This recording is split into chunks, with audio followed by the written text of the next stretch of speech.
this morning we lack Father because he's here in confession, so we're going to start with a prayer. In nomine Patris et Filii Spiritus Sancti. Amen. Ave Maria, gratia plena Dominus tecum, benedicta tu in mulieribus, et benedictus fructus ventris tui, Iesus. Sancta Maria, Mater Dei, ora pro nobis peccatoribus, nunc et in hora mortis nostrae. Amen. St. John Fisher, St. Thomas More, St. Margaret Clitheroe, all God's holy angels and saints. Nomine Patris et Filii et Spiritus Sancti. Amen. Okay, to which could be added many, many names. That's why I stopped it. So if you weren't here last night, I'm sorry, but there were the recordings are on YouTube of what we discussed last night. So just a brief recap and then kind of lay out the morning. We had talked about St. John Fisher and his place in English history and letters. And then we moved to talk about the young Henry VIII and the political dynastic considerations where he tries to make it big as an English king in Europe, and he fails. So then Catherine also and Henry have kind of gone their separate paths. So they kind of lay the ground for where we get to at the beginning of the discussion of the English Reformation. It was a slow change of 20 years' time in Henry that changed his character very much, that paved the way for what he will do, which we're going to talk about today. So this talk and the next one both are lengthy. If I'm not going to cut it off, then what I'm going to do is to take an intermission between certain points. Probably not in this one, probably more in the next one, depending on how it goes. So this will be on the English Reformation. Following this will be a talk on Queen Mary and Queen Elizabeth and the conclusion of the English Counter-Reformation. So this one is, of course, titled The English Reformation. And these are all the events and courses that basically lead to, and of course Reformation is the historical term. As Catholics, we would view it rather as a revolution. And then on the other hand, an Anglican might view it as foundation, okay?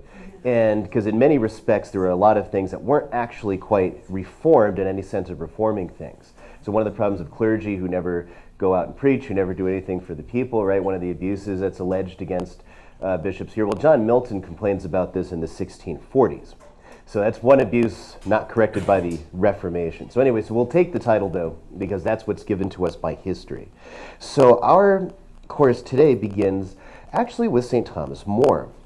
And as we related last night, More becomes one of Henry's privy counselors, although he's not at all abused of any false ideas of his actual position. He knows the type of person Henry is and how fickle politics can be.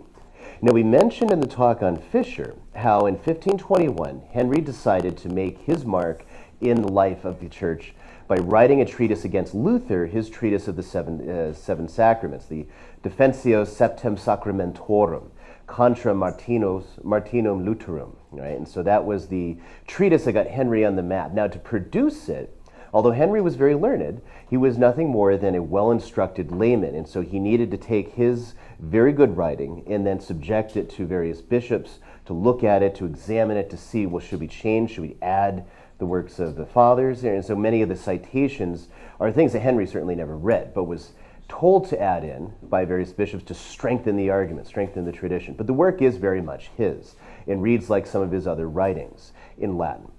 So now More, in 1534, was accused of having encouraged the king to take on all this, and More explained, no, I was just an editor of sorts, putting papers together and sorting things. What's more, when he looked at Henry's dedicatory epistle to Pope Leo X, declaring in no uncertain terms that he accepted the papal supremacy over the whole universal church, More demurred.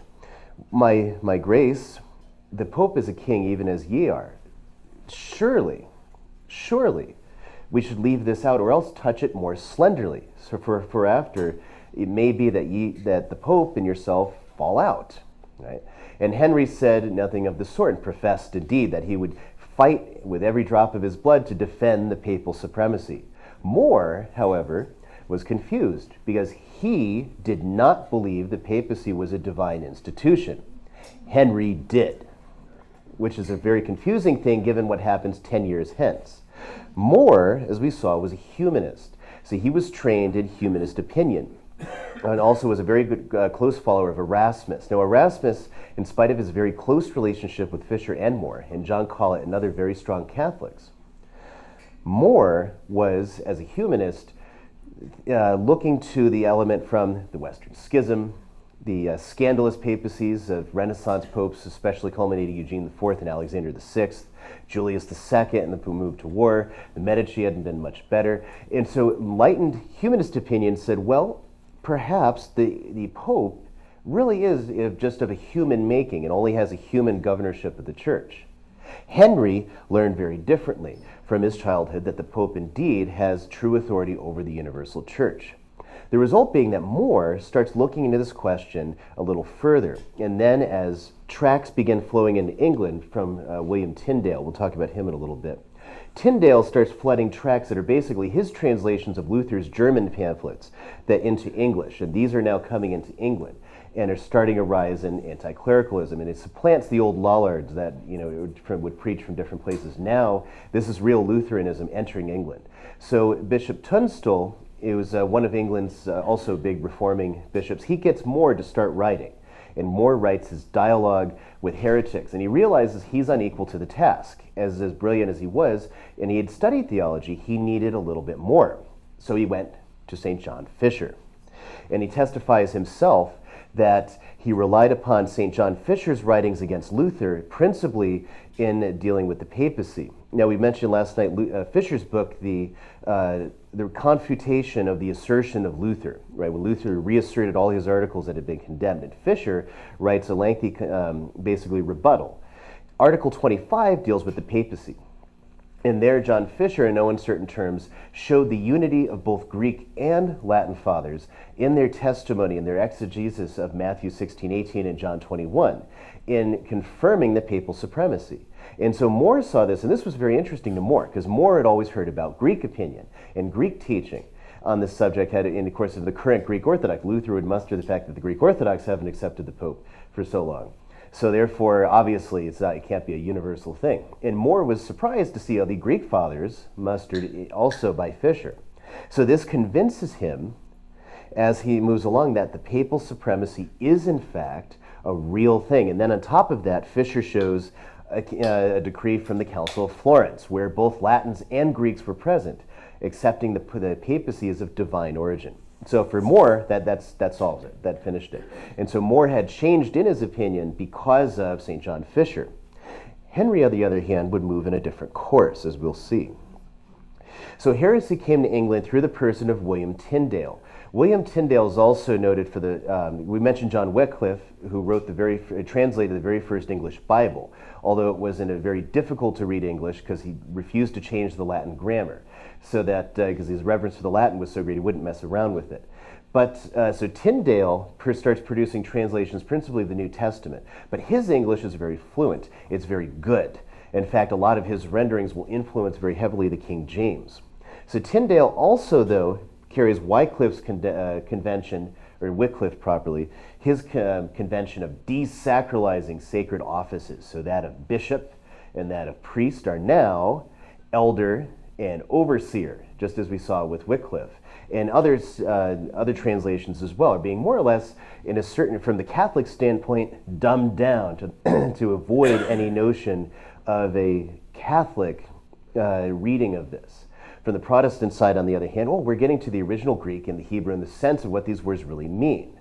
Okay, which is why, again, Fisher, in his treatise against Luther, had mustered not just the Scripture, but the early fathers in a common consensus to judge the Scripture. And that is how the Holy Ghost had used to interpret throughout the ages. And thus, and More does the same thing in his writings against Tyndale and others. He will show that by rejecting the fathers and rejecting the common witness of those who built the Christian faith, they are themselves making themselves their own authorities and their own interpreters of Scripture, something entirely unheard of in the entire Christian tradition. Well, Tyndale will have to flee on account of Henry VIII, because Henry was a zealous persecutor of heretics and had stopped the production of Tyndale's English Bible. Now, On the other hand, as we mentioned, John Colet had produced his own translation of a significant portion of the New Testament into English that any man could go out and buy. And this was as a guide to preachers, so they would have a manual at hand to quote the scriptures from that was easy, especially if their Latin was weaker. Okay, because remember, a lot of priests are coming out of the apprentice system, and their Latin might be very, very weak.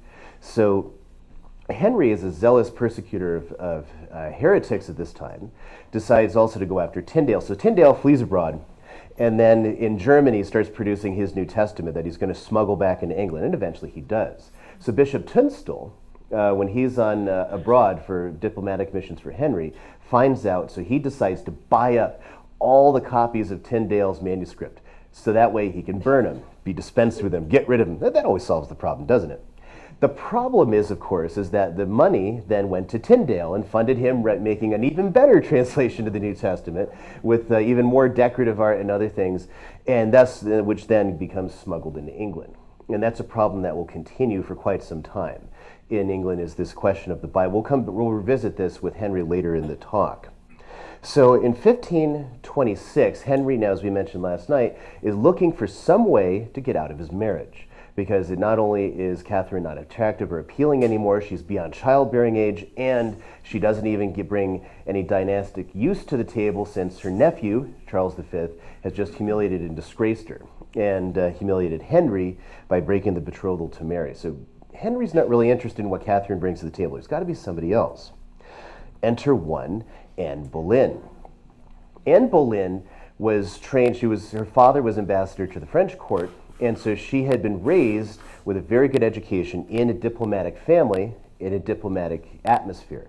So in the French court, she had learned what we call vivacity, right? Liveliness, attractiveness of person, sexy rather than beautiful. She would appeal to the lower interest of Henry later on. She saw women used and abused by courtiers, by kings, by other things, and she decided she wouldn't go that route. She's going to do something rather different. And so she never consented to go to bed with any man. And this also added to her appeal. She was the woman that would say no. And in those times, that would very much increase the attractiveness of the person in question. Anne was very fluent in French, and also very bit romantic, but also Protestant, as we would use that term today. Back in those days, the Protestant meant those protesting Charles V. Actually, it's interesting, the term Protestant in its generation. It was the German lords that had protected Luther to protest Charles V's centralizing policies in Germany, which is why they ultimately defend Luther and make him kind of a cause célèbre. So they are the protesters, and it was a political movement. And eventually the term stuck to those who supported Luther, and then that becomes Protestant.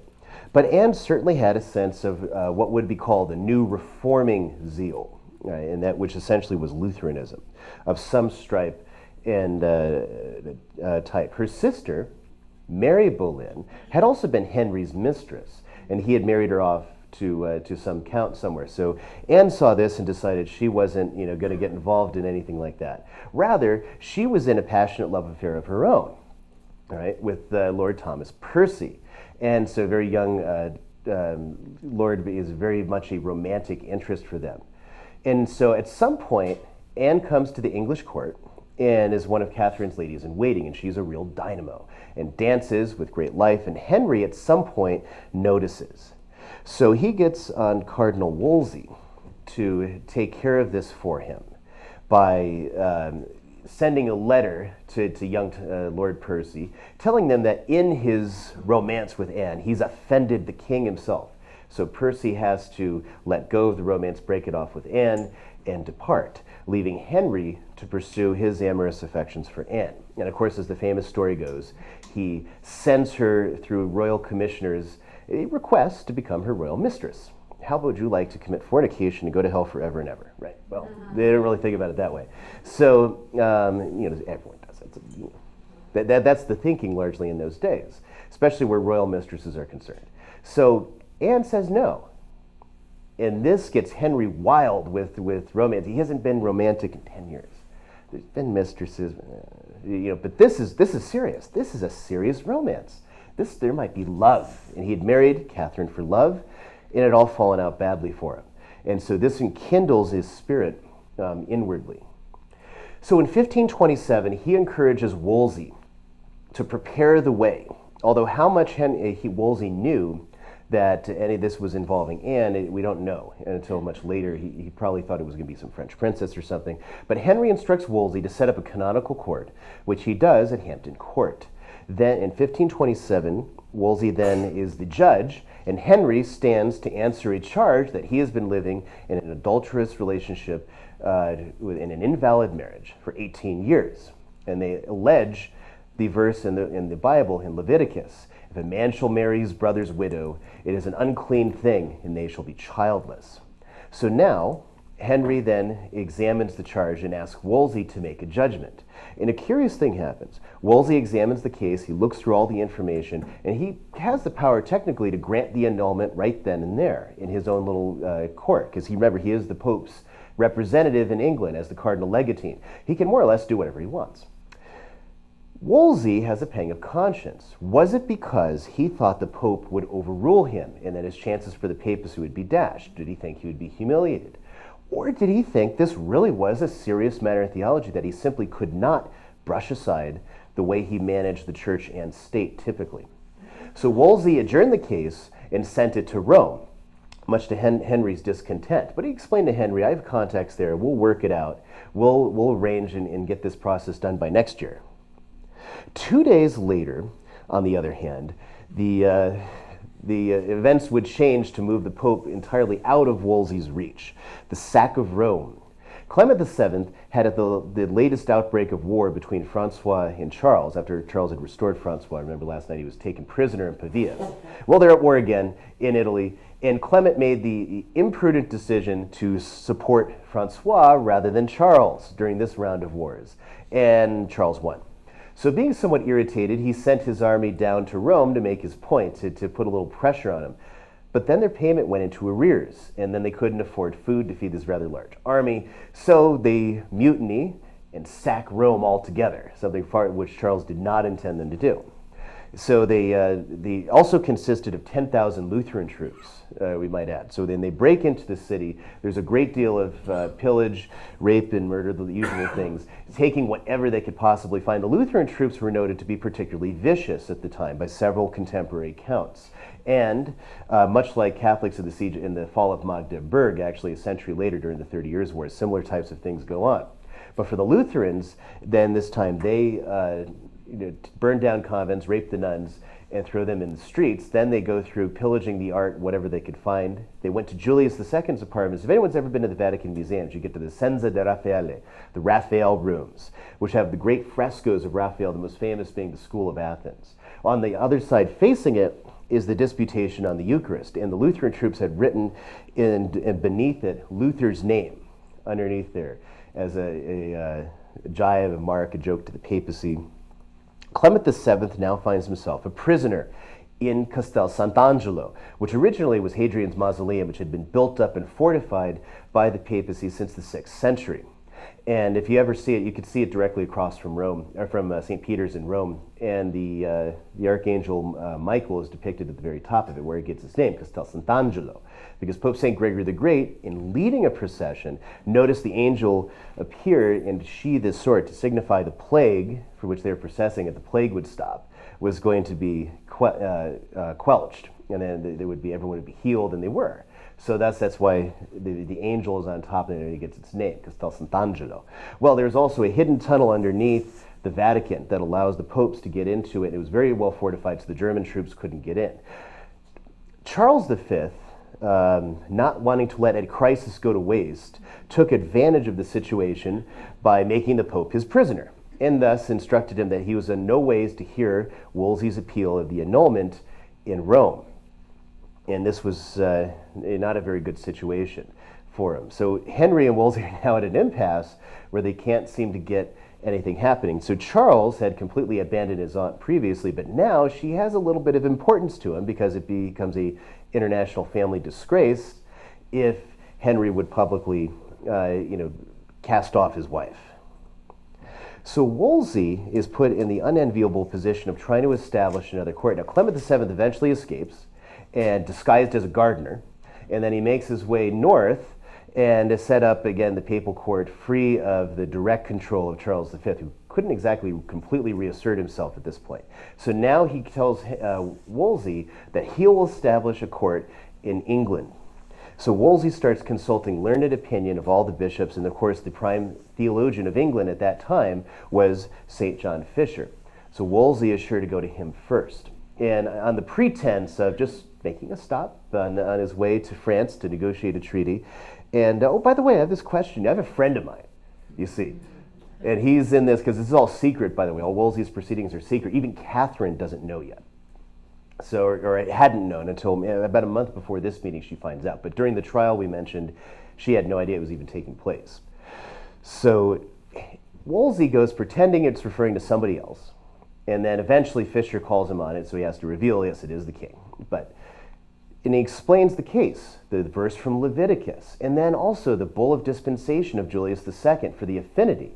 So now, today we're familiar with deriment, impediments, and marriage, because the sacrament of marriage is established by Christ in its essence, but the church is free to govern its use as well as to place impediments. And so consanguinity, or affinity, is a major impediment that the church imposes, and some are of, it would appear, divine law, and some rather human law. And so how much can the church dispense? And so cousins in varying degrees, of course, in royalty would get married. And this is the only reason why you'd need this. The common people, these would almost never be real issues. But for royalty, where you're trying to keep wealth and power and succession in various families, unfortunately suffers a lot of inbreeding. So the question then becomes, well, what degrees do we or do we not deal with? So canon law solved this problem in 1917, where it just simply declared all degrees of infinity below the third degree are fine, no dispensations, and above the third degree requires them. And that finished a lot of the sorting out of these complicated problems. So back then, you didn't quite have that. So the question was, did Julius II, when he gave a dispensation for Henry to marry Catherine, because being married, because remember what St. Paul says, if a man knoweth a harlot, he become one flesh with her. And that's what he says in the New Testament. This causes then a major problem for if you are marrying your brother's wife, that's considered like a relation. She has become one flesh with your brother now, she's your sister. And it's in a sense where we look at that as sister-in-law. We wouldn't look at that as problems of affinity, we would bet. So we call it now in relationship with Fisher. You remember last night we mentioned Thomas More meeting Henry when he was 8. When he was 9, Fisher was brought in as his Latin tutor. When Henry acceded to the throne, however, Henry was trying to get as much of his grandmother, Margaret Beaufort's money as he possibly could, and she'd left a significant amount of money for John Fisher. So Fisher fought in the courts and said his king was a heavy hand against me, he said, which means that they didn't really get along. And on top of that, he always opposed Wolsey's plans to aggregate more power and money to himself, which also wouldn't please Henry, who had his full trust in Wolsey. As a result, Fisher never got promoted, even though Rochester was seen as like a stepping stone see. And in fact, even though he had had ready access to the court under Henry's father, under Henry, he was only tapped when Henry needed something done. And Henry didn't really care much for him. But because he was Europe's most famous theologian, he needs him on his side. So he calls in Fisher and asks him, he says, I have a scruple. And I don't know how to resolve it. And John Fisher, without skipping a beat, says, I can resolve it for you. And then he lays out all the issues in divine law, the teaching of the fathers, the papal supremacy, and then it being, clearly stating there should be no reason for you to have any scruples about your marriage to the Queen whatsoever. And according to the early biographer, as Fisher left, the king no longer looked upon him with any favor. And so we'll see, it'll get a little bit worse. Clement VII yielded in a weak moment and agreed to give Wolsey the ability to make a final determination in England that would be irrevocable. But it wouldn't be just Wolsey, it would also be Cardinal Lorenzo Campeggio that would sit in the legatine court. Campeggio was a noted canonist, and he also had history in England. He was also beneficed in the Diocese of Lincoln, which was a way of giving him a salary for which he was never present to actually do anything. But it is always good to have a canonist on your side, right? Especially in this case. So the question was whether Campeggio would be for Henry an impartial judge, which means siding with Henry. If you're impartial, you would do that, because that's what Henry thinks you should do. Or would he be imperial, which Henry in his letters to Anne Boleyn calls, I get it backwards, I'm sorry, let me say that again, which Anne Boleyn accuses him of being to Henry imperial, meaning in the pocket of the Emperor Charles V. Campeggio first starts off by trying to convince Queen Catherine to go into a nunnery. If you go into a convent and take vows, that'll make things easier, they say. But Catherine's unwilling to do it. The reason being that as a married woman, she has no vocation. Her birthright, it seemed, was to be Queen of England, not a nun. So she refuses. And this kind of, Campeggio's like, that would have made it all so much easier. If only you could have done this.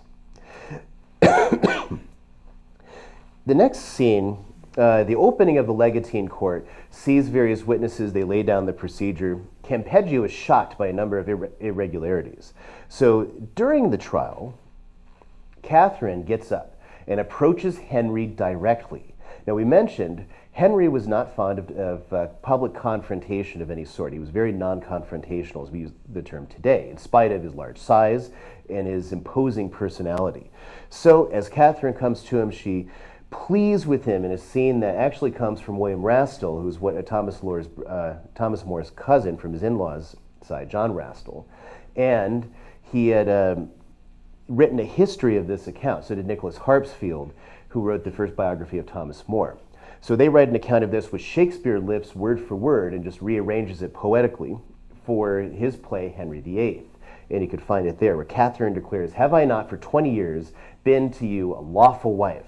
Have I not done in everything whatever was your pleasure and will? How now do you cast me off, a foreigner with no protection in this land?" And it's a very pitiful scene that evokes the pity of the crowds. And Henry has nothing to answer. He's, well, you have been a good wife. And she even challenges him. Why? If this scruple should be solved, why not remain in wedlock? And then Henry admits that he did, think she was good and just and honorable, and he wasn't sure about this scruple. And then, so it all goes bad for him. It looks very, very bad. Catherine leaves and declares the court to be unlawful because it's composed of people in the pay of the king, and doesn't come back. So she's declared contumacious. But yet they go on considering documents. Fisher, along with William Warham and Bishop Tunstall, had been appointed the Queen's Counsel. That means they were supposed to be advising her legally. But as they didn't show up, they really have no reason to be doing anything. So everyone's heard the phrase in respect to Thomas More, qui tacet videtur consentire. Anyone who is silent appeareth to consent. So before the proceedings, Bishop Warham explained to everyone, all the clergy, everyone involved with Catherine's case, that, all right, we're going to play things a certain way, we're going to deal with things. And Fisher didn't say anything. But in this case, as Father Vincent McNabb notes, silence veils dissent. In the midst of that, when it was asked if there would be any more business for the day, John Fisher rose and said, "Yea, there be." And he produced several books he had written on the divorce case. It was improperly called a divorce. Nobody divorced in England until about 1690. But it is so commonly referred to in that way, we'll use that term. So Fisher had written about 4 or 5 books at that time, several in manuscript, a couple actually in printed form, which he then presented for the court to consider, and declared that the marriage was entirely valid in that no arguments could assail it in any way. And then he declares that he is prepared, like a modern-day John the Baptist, to die in defense of marriage. This was too much for Henry, so he enjoins his man, Stephen Gardiner, the future Bishop of Winchester, to write a reply on behalf of Henry. So Gardiner then explains that how terrible it is for the Bishop of Rochester to compare the king to Herod Agrippa, who had done such evil things. And of course, did they remember down the road that Herod had killed John the Baptist over marriage? Nevertheless, the effect was dynamite. All the ambassadors wrote home. Everyone was talking about what John Fisher had done. Eustace Chapuis, who is Charles V's ambassador in London, also was on friendly terms with the Bishop of Rochester and had was very, very much supported everything he did. So he related to Charles V how this had thrown the whole Legatine court into disorder.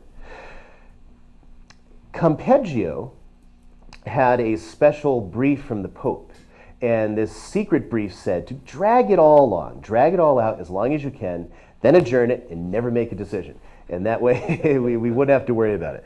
So Campeggio then, in the summer, after Fisher's intervention and many other meetings that seemed to be going nowhere, he calls in this particular brief from the Pope. He adjourns the court for the summer, and then the Pope advokes the case back to Rome for his own personal study and judgment. Wolsey had his position for Henry because he could get Henry what he wanted since the very first instance of getting him his war in France by finding Henry's way around the course of the seals. And then every triumph of Wolsey was getting Henry what he wanted. And now he saw plainly that he couldn't, and he warned Campeggio and even the Pope that if Henry did not get his way, he would take the church into schism just to spite him. Wolsey certainly knew his man, and he was stripped of the chancellorship and threatened with treason, which in a year he would actually be arrested for treason and ready to be brought to a court to be mercilessly executed. He declared, as his biographer says, "Would that I had served my God as well as I had served my king." And of course, Wolsey had a long-standing mistress and an illegitimate son by her. And he was noted for corruption and abuse throughout his whole life as a churchman. And only when he was disgraced and stripped of the chancellorship did he go to York, where he was technically the archbishop, but had never really resided there, and begin the work of looking into his diocese and managing it, about the time when Henry grabbed him for a treason trial, on the way to which he died. So Henry looks for a new chancellor, a new Lord High Chancellor, and he selects Sir Thomas More. He didn't want a clergyman. He wanted instead to focus on someone that he knew had impeccable credentials, also was an intellectual, which he enjoyed on his side, someone who was his friend, and more importantly, somebody with integrity that he could trust that wouldn't be like Wolsey. So he picks More. More, on the other hand, explains to Henry right off the bat that he does not support his policy on the annulment, and he would also not oppose it and would strive to do whatever he could as Lord Chancellor to support Henry's policies, rather than speaking out against it. And Henry, who of course wasn't satisfied with this, agrees to accept More in this capacity. So More does argue, although he omits the divorce. And we'll get to the Parliament actually, so I won't mention that just now. So things are dragging on. The Legatine Court has gone nowhere. The Pope now is sitting on Henry's case, supposed to judge at some point what will and will not happen, and will Henry still be married to, who knows? Henry really doesn't know. So he starts to become restless, and he writes various love letters to Anne Boleyn in French, and they write back. Now somehow this correspondence was smuggled out of Hampton Court and taken to the Vatican. So when the king writes to the Pope about his scruple about his marriage, the Pope is looking at these love letters and saying, "Oh, conscience, eh? Wow, some conscience." Nevertheless, the frustration is shown by Henry in this little exchange of notes. This is Anne Boleyn's Book of Hours. We mentioned a Book of Hours last night. I forget who she inherited it from. But here is a special note. So it's very sneaky. She's actually offering Henry a tease. So she has written, there we go. So she has written here in English, "Be daily, prove you shall me find to be to you both loving and kind." Loving and kind. So this is at the bottom here. Loving and kind in what way? "I'll give you what Catherine can't." She's used this picture of the Annunciation, right? The incarnation of Christ in the womb of Mary. All right, a boy, a king, born from the womb, and I will give it to you. Right? So it's a tease, really. I'm the one who'll do it. So, end all this, just marry me now, just get it done. Who cares what the Pope says? Henry responds. Henry sees the note, and then on another page writes a reply. Okay, and you can see Henry's handwriting down here in French. So we'll come back to the picture in just a moment. So the close-up, Henry writes in French, which I won't try to pronounce because I'm just going to mess it up, because I have no faculty in French. "If you remember my love in your prayers as strongly as I adore you, I shall hardly be forgotten, for I am yours, Henry Rex forever. Now, let's go back. Okay, note the picture that Henry has chosen to write his love note back to Anne, the suffering servant, just as Henry is suffering by the Pope's delay in being unable to carry out what his heart tells him, and other things as well, tell him he should do. And over here, Deus, Deus, Deus, quare me dereliquisti, Psalm 21. O God, my God, why hast thou forsaken me? But really what Henry means is, my church, my Pope, why hast thou forsaken me by not giving me what I wanted? Okay, so actually the same year, Henry opens up a new parliament, which was ostensibly for the managing of taxes. This is actually the 1523 parliament, but nevertheless, I've used it here because I couldn't find one for this particular parliament. It's also called the Reformation Parliament. And so in this session, Thomas More opens it up, and he actually gets a concession from Henry that would factor in the whole history of the making of the English Parliament. Thomas More asks that freedom of speech might be granted to the members of the House. And this hadn't been done before. And it's, although it'll be largely to his undoing later, it's one of the things that brings about the free discussion and parliamentary debates that would shape the history of Parliament in England. So with it, the session opened up. Several bills started appearing from the Commons for the reform of the church. And this was unheard of, that the Parliament should start touching upon civil canonical matters. So St. John Fisher, who's in the Lords, don't forget, so Parliament has two houses, right? Just our Congress is somewhat modeled on it with the House of Representatives and the Senate.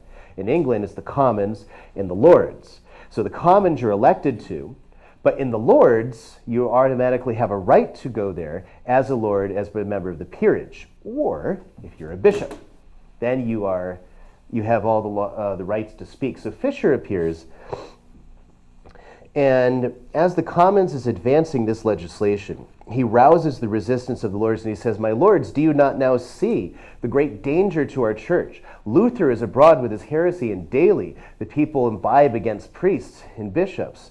Soon you will see that the rights and independence of your church will be taken away from you, right, by faithless designs."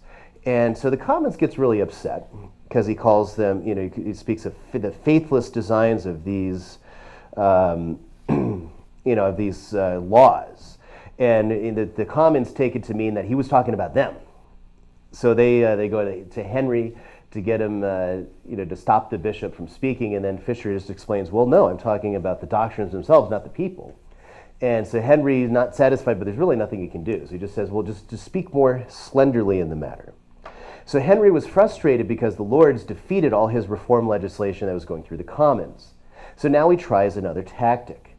Later that year, the clergy met for convocation, like a bishop's conference essentially, such as you even have these at diocesan level, so now at the national level. So convocation had been carried out many times. This is the first one without Wolsey.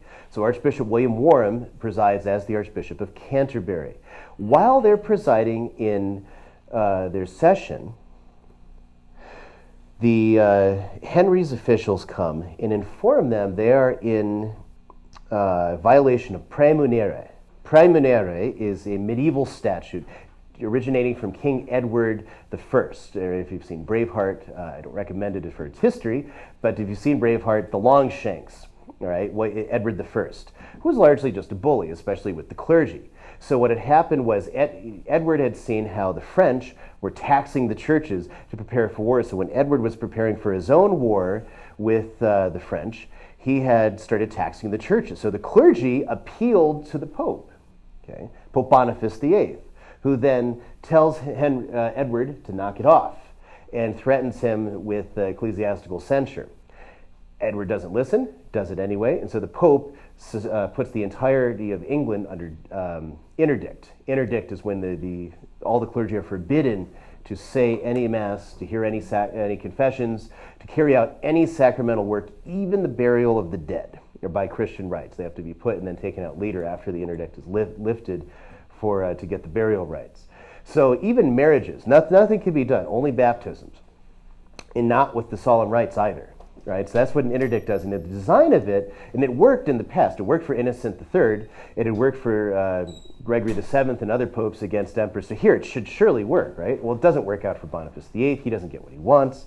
So Edward then, basically, and the problem is too, the English start saying Mass anyway. And because the problem is, the Pope's down there, and Edward says to them, I'm over here. Are you going to say Mass or are you not? So the clergy all acquiesce to Edward I. So he puts in a statute in, I forget the year, I think it was about 1275, if I'm not mistaken, 1280, Praemunere, which says that if anyone makes an appeal to Rome, to the Pope, he's made an appeal to a foreign power, and therefore will be in violation of the statute. So it's an old statute, it hasn't even really been used anymore, but they use it now for anyone who accepted Wolsey's legatine authorities, which Henry had foisted on them, and they had actually opposed. And nor does Henry stop to ask what would have happened to somebody who decried the king. I can't listen to Wolsey, he's violation of Praemunere, right? Henry would have had him put in jail. But it doesn't matter. So he declares that a fine of £100,000, which is a lot of money in today's money, by the way, in the millions, for their surety, for their safety, I'll waive all this and swear that I am the head of the Church of England. So this is a big dilemma, and it's debated day after day. So Fisher speaks against it, and some bishops follow him, but they're really waiting for their metropolitan, their Archbishop of Canterbury, to say something. Warham's too old, and he's too weak, and he's afraid of what the king is going to do. So he wavers, and Fisher can see that he's wavering. So he comes up with a new solution. Let us give Henry this title, but with the qualifier, Praetor legem Christi permittat, as so far as the law of Christ allows. So this would seem to solve the problem, all right? Ultimately, it would be viewed, in the way in which everyone wanted. So for Bishop Tunstall in York, who was the Bishop of Durham, but he was taking over for Wolsey in York as well, he reads this as, Henry obviously, can't infringe on the rights of the church, so it's only because the law of Christ wouldn't permit it. And although Fisher's under no illusions, he can see exactly where it's going. So he doesn't fail to continue preaching also against the annulment from Catherine and other things. Henry, on his side, says, well, all right, the law of Christ permits me to be a true king over my church, and so I'm going to do it. So as far as everyone's concerned, they can more or less do what they want. Moore, on the other hand, sees where this is all going, and he decides that he doesn't want to be involved anymore. It's just too much for him. Praemunere was the last straw for him, more or less. Moore was a deeply spiritual man. He also had built his own chapel at his home in Chelsea. He actually also served Mass for the priests very much, which was very rare for laymen. It was considered, a very lowly thing to do, like for a clerk. Even though spiritually, it's a very incredibly dignified thing to do. So, as he was deeply prayerful. The painting here, I'm not sure where this is from actually. I think it's from the 1930s. But they've captured his dilemma: devotion to his king or to his church, to the Pope. And he can't, so between them, he chooses the church. So he resigns the chancellorship. Now, Moore, as a chancellor, was an excellent chancellor, whose job primarily is over the English courts. And he had made the King's Bench move at incredible rates, clearing cases that had been backed up for 20 years or more. Moore actually then got to a point which had never been heard of before, where there were no cases on the bench to hear. So he said, gentlemen, if it please God, let us adjourn. Because they'd been in session constantly. Moore was known to be fair and just. He set everything in order. Nothing could be alleged against him in terms of his conduct as the High Chancellor, except that Protestants, on the other hand, would attack him for his handling of heretics, mostly because Moore would examine them and then hand them over to the bishops to be judged, usually to Warham or someone else. It's interesting, too, when later with Moore, he'll be accused of hypocrisy, because he's arguing that he should not be put to death for refusing to swear to the supremacy, but yet heretics who publicly denied articles of the church, he's sent to be executed by the state. And so Moore argues back, but I hold in conscience, I don't preach against the state. They did. Okay? And it's an interesting distinction that'll come up later, too, with other considerations of Catholics in Elizabethan England especially. So Henry is very upset, and the Pope still isn't doing anything. He's still thinking about it, taking his time. So Henry is growing and impatient, and now he's putting in the machinery to more or less take over the church if it should warrant. So he sends a threat to the Pope. So here you have the Petition of 1532, which is notable for its being sealed with the bulla of 30 or more members of the English gentry, including several bishops, such as Gardiner and others. So it's written to His Holiness in Christ, Clement, and then goes to lay on the problems of Henry's marriage to Catherine, the insecurity of his realm of not having a male heir, and demanding on the Pope to pronounce against the validity of his first marriage, so that he might marry Anne Boleyn. He also sends a note, a letter through another courier asking the Pope to dispense his adulterous relations with Anne Boleyn's sister Mary so that he could be married to Anne Boleyn. So Henry could scarcely argue that he doesn't think the Pope has the power to dispense, as he does in the next, very soon, because he's already asking for this. So Clement responds, no fresh dispensations can be given until he's finally finished considering the matter. But really, he's dragging it out. He's hoping time will provide a solution. Maybe Henry or Catherine will die. Henry will think better of it. The Petition of 1532 is also notable because amongst the bulla, there are two absences. One, Sir Thomas More, who was knighted in 1524, and John Fisher, Bishop of Rochester, whose names are not on the petition. Henry's not particularly happy. So Henry then goes about soliciting European opinions. So he solicits mostly from the universities, and he starts with Cambridge. So remember, Fisher is the chancellor of the University of Cambridge, and for a long time has had the love of the university, has run it very well. Several episodes show clearly how much he was loved by the students. One is there was a certain person back in 1521 who had defaced the Leo X's bull, Exsurge Domine, when it was posted in the university grounds. So it said, had a quote from the Psalms saying, foolish is the man who should, look to these men, to these doctrines. And somebody had added a line that said instead, who looked to this bull, right, written in Latin. They defaced it. So Fisher ordered a person to come forth in private, and he would only get a private penance and be fine. And he doesn't appear. So Fisher gets the whole university out, and it threatened if the person doesn't come forth, then he'll be excommunicated. And he announces on such and such a date. So then the date comes, everyone's assembled again. This particular person never showed up. So Fisher, about to read the sentence of excommunication, wept for how terrible it was, meaning you're going to be expelled from Christ's church, from the Ark of Salvation. He couldn't read the excommunication, give him another 30 days. And finally, the person didn't appear, so finally, at last, he had to administer the excommunication for whoever had defaced this papal proclamation. So everyone saw this and wept. The contemporary accounts of this incident show that all the people are weeping because they see how much Fisher loved the people and the souls of the people and of this person who had assaulted Christ's church. So he's very much loved at Cambridge. And now comes Henry through Stephen Gardiner demanding immediate acquiescence. You're going to support the divorce or else, more or less, is what Gardiner says. So they debate and they give Henry this very broad opinion which can be taken in both ways, which is close enough so Henry's able to take it and declare that Cambridge is declared for him. Henry sends men to Paris and Louvain and other places. And the very last, Thomas Abel, who is Queen Catherine's chaplain, actually presents himself to Henry as someone to support his cause. So he goes to Spain to solicit support from the Spanish universities, as well as to look at Julius II's bull that was sent to Spain, dispensing Henry to marry Catherine, because there were issues for that.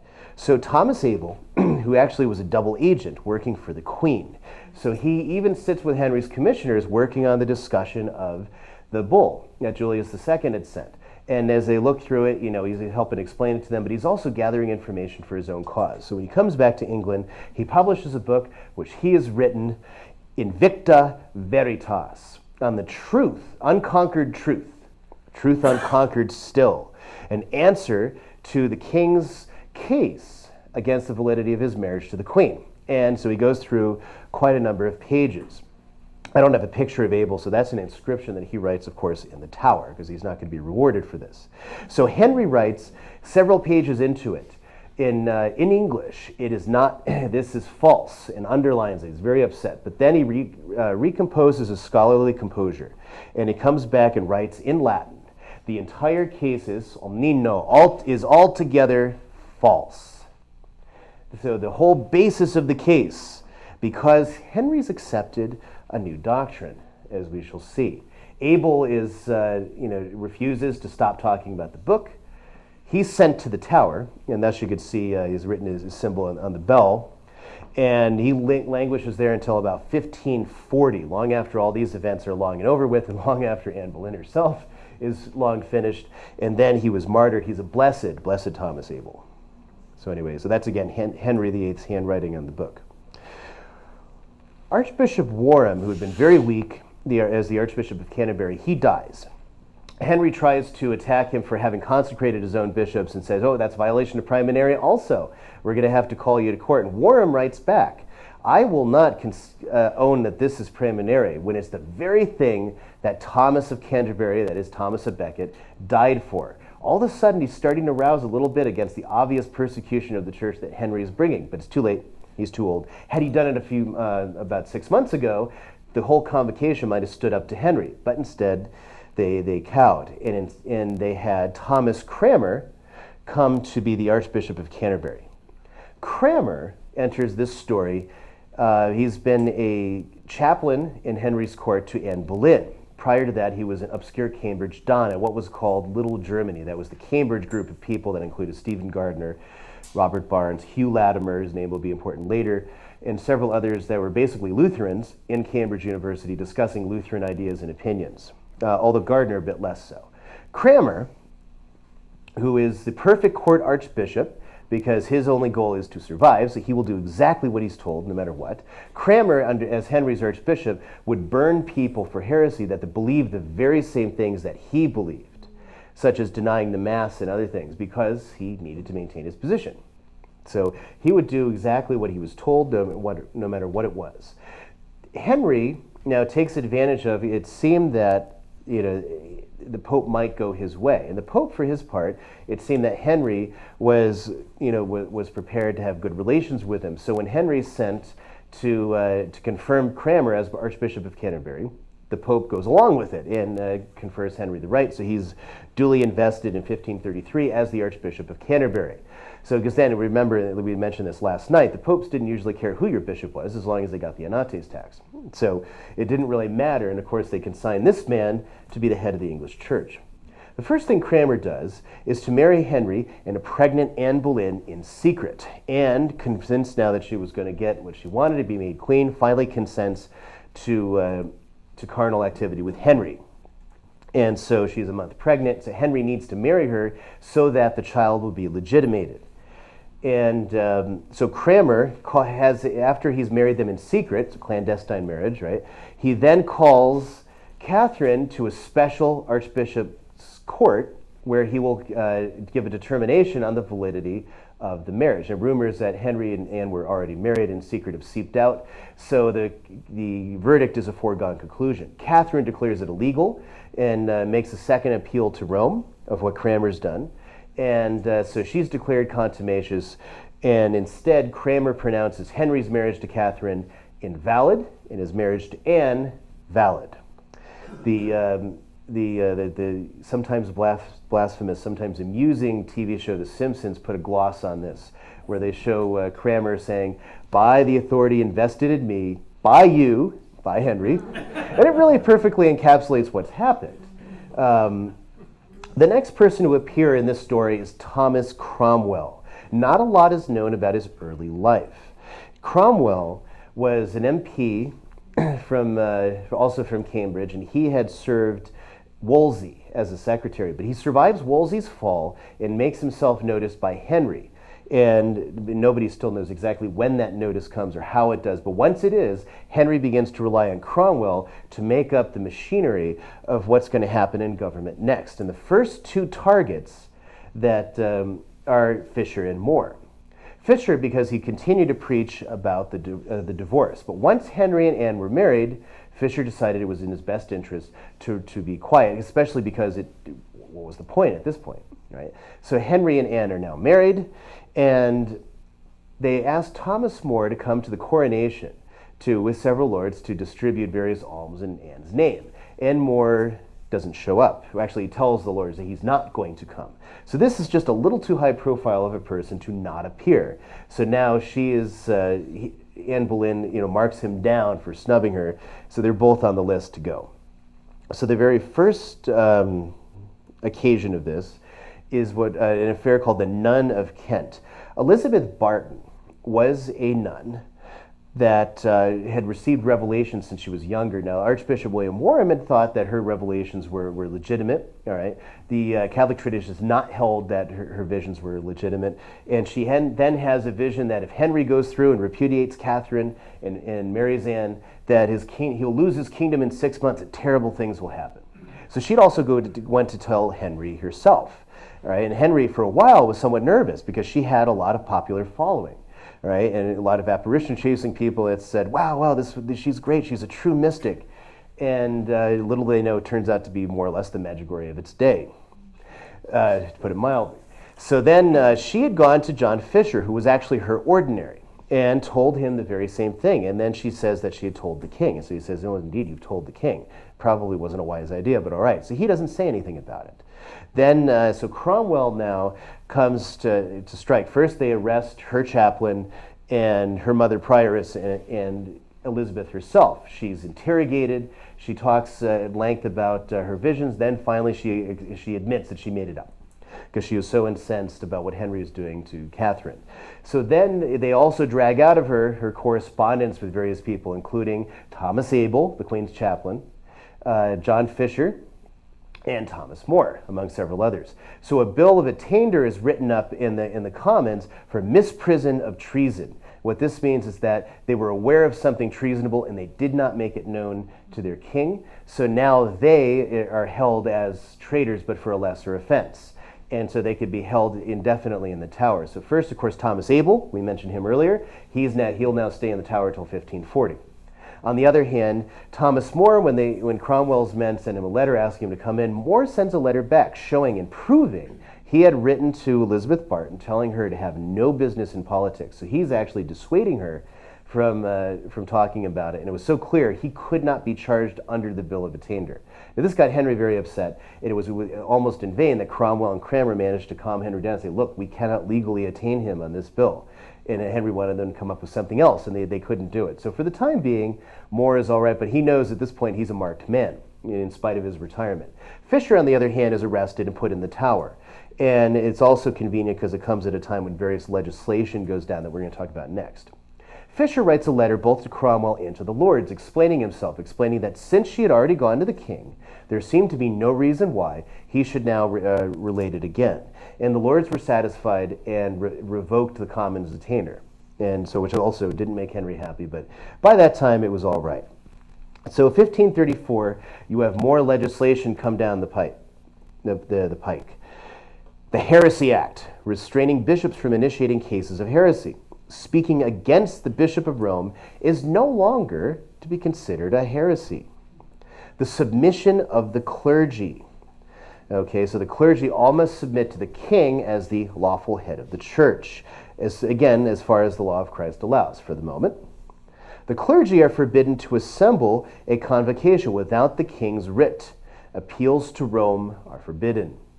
So now you can't come together and meet to discuss church problems unless I tell you, Henry. Henry tells you can do it. Then it's all right. Clergy are, the bishops are forbidden to pay the anates tax to Rome. Now they'll pay it to the king.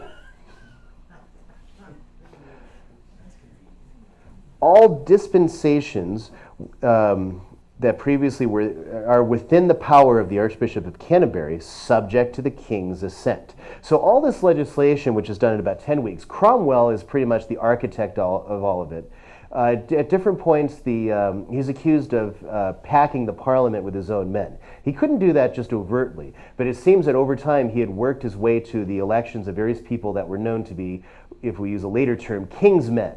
That is, they would vote with the king on things. That term actually applies to King George III, trying to take back power that the monarchy had lost by having people in Parliament to advance his interests. They were called king's men, derisively by the American founders. That's where that term comes from. So the next act, which crowns it all, 1st May 1534, the Act of Succession. All subjects must swear a preamble that the marriage of Henry to Catherine is invalid and that of Henry to Anne is valid. All subjects must acknowledge Henry and Anne's issue as the true and proper heirs of the crown imperial. Consequently, the Princess Mary Tudor, is bastardized, so she loses all rights to the throne. And this is also because she sided with her mother, and Henry couldn't tolerate it. It's because he didn't need to legally necessarily bastardize her. She could still have been kept in the succession.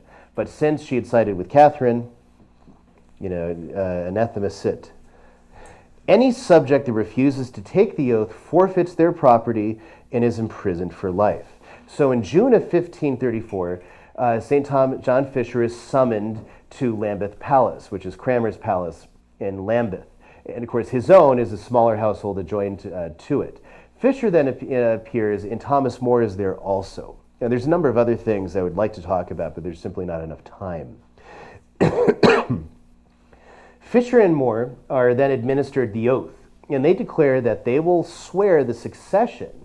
That is, that Henry and Anne's issue should indeed inherit the crown, because they said parliaments will make laws about succession, so that this is no problem. But they could not swear the preamble. As a result, both were sent to the Tower. More was given a day to think it over, but he told them still, no, I can't accept it.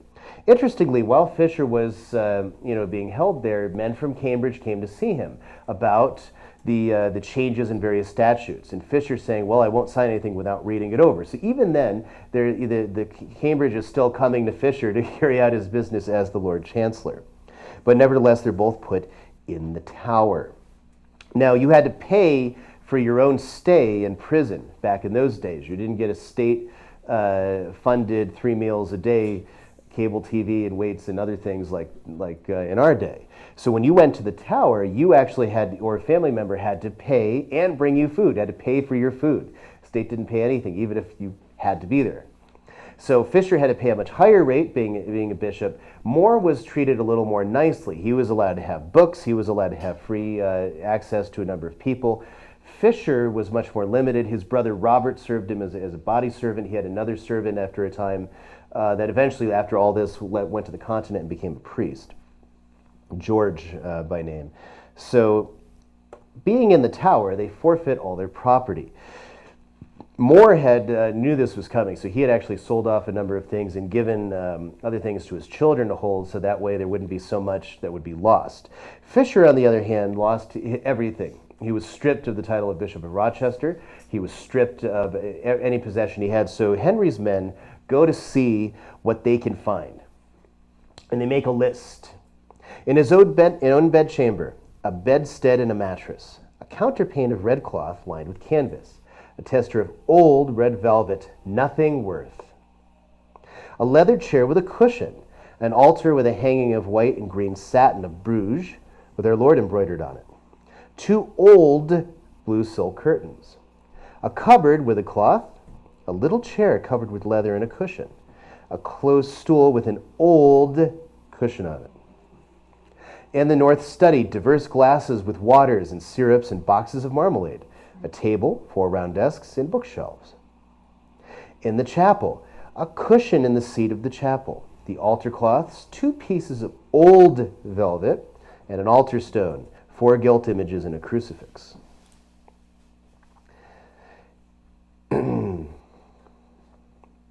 We should note in the altar, one of the things they found was a St. John's head.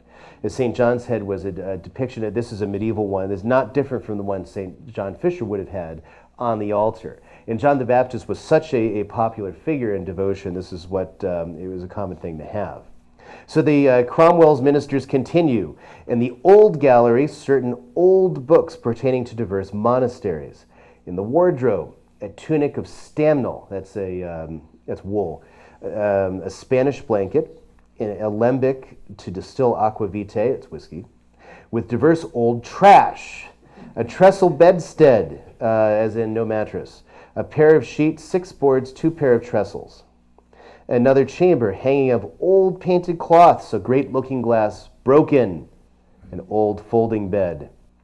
In the old dining chamber, 2 leather chairs, a black velvet chair, a table and trestles, 2 cupboards, 2 old carpets in windows, 2 joined forms. And then this last bit is for great amusement. So Cromwell's ministers finally thought they found the treasure. They found a fortified safe which had protected the treasures of the bishops of Rochester. So they get diverse blacksmiths from the local area to come in, and they have witnesses too, just in case there is a large treasure. Make sure everyone witnesses it so nobody gets accused of coffering it up, right, without giving it to Henry first. So they labor for about a day and a half and finally get the safe open. And what do they find? A hair shirt and 4 whips. Such was the great treasure stored away by the Bishop of Rochester. Interrogations fell upon Fisher and More while they were in the prison. Who did you talk to for Fisher? How many books did you write on the divorce? Who did you give them to? Where did they go out? They were looking to catch them up on the slightest thing that would get them to say or speak somehow against the marriage of Henry to Anne Boleyn. They also further take More to repeated counseling sessions, and this is when they accuse More of having encouraged Henry to write his dedicatory epistle to Leo X in the aforesaid book of the Seven Sacraments, which he of course, that explains his whole position on the papacy and how it changed. So the next thing is none of the interrogations had worked. They had worked and they'd labored and they tried so very hard to find the slightest thing to catch them up, and they hadn't found anything. Fisher and More both had sent letters to each other in the Tower, passed through their servants, which didn't contain anything treasonous. It simply said, you'll be told that I swore, and I'll be told that you swore. Let us agree, no matter what they say, we will not swear. And then they agreed. And so Fisher and More did not have a particularly, buddy-buddy relationship in the world. Fisher was much older, he was much more reserved, although once you pierced that reserve, he was found to be very affable, very kind, very loving. But More was in entirely different circles. He was an Oxford man, he lived in London. Fisher was a bishop. And so they weren't typically, very close friends, not for want of friendship, but simply they were just in different circles. But they were known to each other and did communicate with each other. So and now they're united in their stand for the church. So nothing's worked, so Cromwell comes up with new legislation that is passed by the Commons, the Act of Royal Supremacy of 1535. All subjects must swear that the King of England is the sole and supreme head of the Ecclesia Anglicana. Okay, I wrote that note wrong. And not the Pope. I'm not sure why I have that written the way it is. It should say not the Pope. So the pretense of as far as the law of Christ allows, gone. No longer. Now it's simply the king is head of the church. Anyone that maliciously declaims the king's supremacy over the church is a traitor and will receive a traitor's death. Maliciously is defined as even to think contrary to the act. Essentially, it's thought crime. So then in 1535, Pope Paul III was elected as the new pope. Paul III was appalled at the treatment of Fisher and More, and especially Fisher since he was a bishop, and he was fearful that Henry would have him put to death. So he decided, if I made him a cardinal, why then Henry wouldn't dare touch a cardinal in the Roman Church, would he? So he sends messages, and he tries to get from Francois I to France. What kind of man is Henry? And Francois knew his man, that he's unpredictable. Sometimes he treats me like a friend, Francois says, sometimes like a servant, sometimes like a hated enemy, sometimes like a brother. You can't predict him. This will not likely turn out very good for you. Now, Francois more or less knew his man, and Paul III didn't. So when it was announced that Fisher would become a cardinal, Henry was absolutely incensed. He declared, let the Pope send his hat when he will, but the cardinal will have to wear it on his shoulders for want of a head.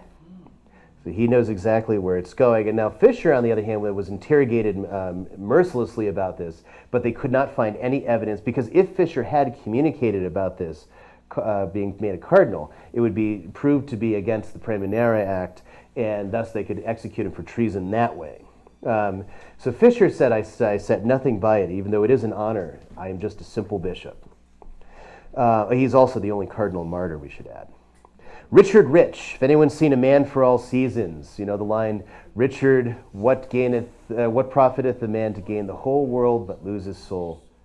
But for Wales. Richard Rich was known to Thomas More. He had grown up with him. He was also known to be a scoundrel in general, someone who would sell his own mother for a half farthing, as it was said. He is introduced into to John Fisher first, and that, according to the early biographer as well as William Rastell. And he declares to Fisher, the king, wants to know your actual opinion. He just for his own advice, worrying now there might be some scruple about the matter. And I give you my word on the Holy Scripture that none of this should ever be used against you. And Fisher, on the one hand, who doesn't trust Rich, but on the other, doesn't want to forbid someone who's just made an oath on Scripture, because no man would break that, right?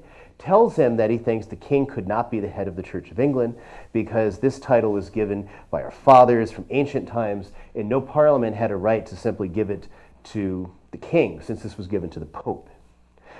Richard Rich also goes to Thomas More. More is just a little more streetwise and doesn't give him any credence whatsoever, tells him nothing.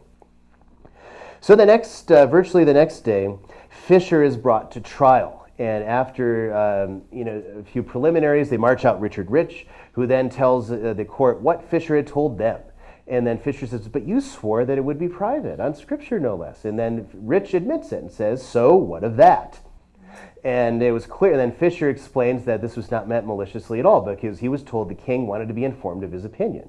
And he gave it in private. And they said, no matter, you spoke, therefore it is malicious by its very fact. So Fisher then was executed more or less for thought crime. But properly, that thought crime was believing that the Pope truly is the supreme head of the whole church and not the King of England. So as the procession went back to bring Fisher back to the Tower, the axeman held the blade facing Fisher rather than away as an indication to the crowds of what he could expect next.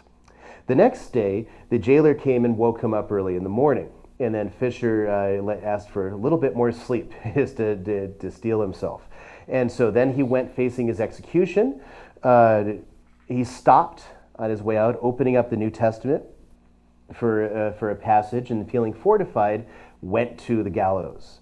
And, to the scaffold, where he was declared he dies for the Holy Roman Church, and asked the people to pray for him and pray for the king to give him a good counsel. And then with great courage, I mentioned last night, HBO's series presents him as weak and fearful and crying and all these things. That's absolutely absurd. He goes with great strength and then has his head removed by the executioner. Fisher performs a singular miracle in that the head would be parboiled, right, to prevent the rotting from set in too quickly, and was set on London Bridge on a spike. When that happened, a smell of roses permeated the entire area as a further judgment against the king. Henry decided that now it was time to remove the head and make way for Mr. More. The reason that he was such haste he needs to get rid of these two is because popular opinion is against him. Anne is a witch and a whore, and someone who's bewitched the king and made him cast off his lawful wife. But Catherine was good Queen Catherine, who gave the people alms. Even Protestants in London loved Catherine and hated Anne. And as a result, Henry was eager to remove anything that might be a lightning rod for dissent.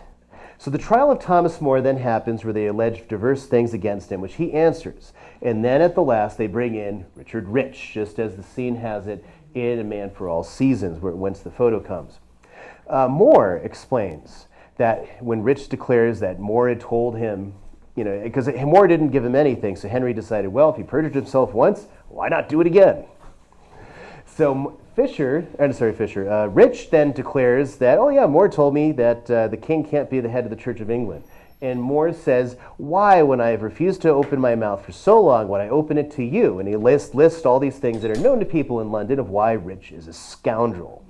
And then the Cromwell tries to bring in More's body servants to say, well, did you hear him say it? And they know what actually happened, but of course their lives are in danger if they go the other way. So they say, well, we were moving stuff, so we didn't hear anything. Nevertheless, the outcome was a foregone conclusion, and More was condemned as a traitor for denying the royal supremacy in order to be executed by being hanged, drawn, and quartered. So did Fisher, but Henry had commuted this very dreadful sentence and to beheading, and likewise would with More. So More asked for a moment to speak. And so since He's condemned. He might as well speak his mind. So and of course, Audley, the Lord High Chancellor, Sir Thomas Audley, there's a lot of Thomases around here. Sir Thomas Audley was also one of these very few people like Cranmer to survive Henry VIII's reign. He was a creature of Henry VIII. They would more or less do whatever he wanted. Audley, however, the Lord High Chancellor, was uncomfortable with this business because he knew he wasn't just condemning a man, but a great man, a former Lord High Chancellor on the flimsiest of evidence that couldn't even demonstrate he'd violated the act. But nevertheless, he was on orders. But yet he slips up and he lets More speak, and More declares that the Parliament could not give to Henry the title of head of the church because this was given by all of our fathers before England was even England to the Pope. And no Parliament, no matter how lofty, could possibly confer this title upon Henry against the common consent of all Christendom, of which England was but a small part. And this threw the court in uproar. The jury that just condemned More was now applauding him, and so many other things. So Audley saves the situation by declaring, the law is what the King and the Parliament of England say it is. And thus you have the bloody road to modernity sketched out. More then is taken from the Tower on June 14th. All the things that would have been useful, I could have put the date up. June 13th, 1535, I'm going to go with that until I figure it out. And then he's taken to where he declares, of all things, that famous line, I am the king's good servant, but God's first. And thus he mounts and is beheaded. And then further, as we mentioned, Margaret More, his devoted daughter, whom loved More so passionately, had then come to rescue his head from London Bridge, as we mentioned last night at the second talk. So right away, European opinion was aghast at what Henry had done, because he had just taken the holiest bishop and the greatest theologian of Christendom, and likewise the greatest intellectual of Christendom, More, and put them to death on the flimsiest of grounds. So Charles V declared that I would rather lose the best cities of my dominions than lose such a trusty counselor. Okay, Pope Paul III was enraged and asked for Francois I and Charles V to get a crusade against England, but, well, they were too busy watching each other, so they weren't really interested in it. Right away, there is the liquidation of the papal supremacy. So now Henry has the title, he has the right, and the clergy is all submitted. Fisher was the only bishop to refuse Henry. And in fact, some of the other bishops felt a little,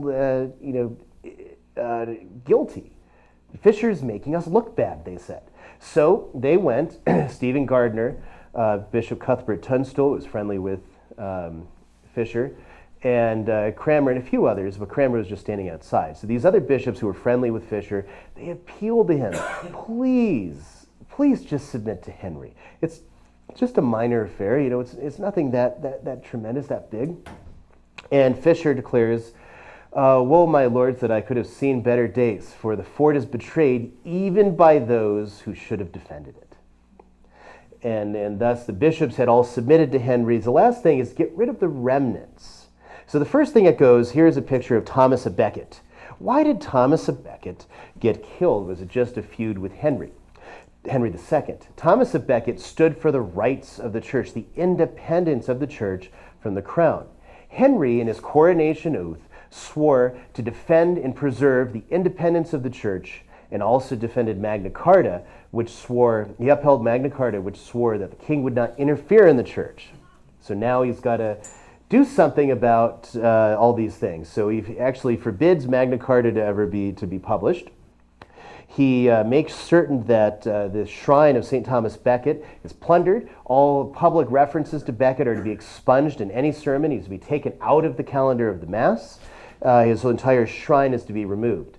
St. John Fisher's tomb that was prepared for him at Cambridge, Cranmer came and plundered. All his episcopal insignia and everything that was prepared for his tomb was taken away. Fisher's body was actually kept at the newly built Church of St. Peter and Chains at the Tower. And they actually moved it into the More vault, the More family vault, where Margaret More was keeping Thomas's head. And actually it's still there. I couldn't find a picture of it, but it's supposed to be still there. The reason being because people were making pilgrimages to where they knew Fisher's body was. And Henry wanted enough of it. This is making him look bad. He can't have it.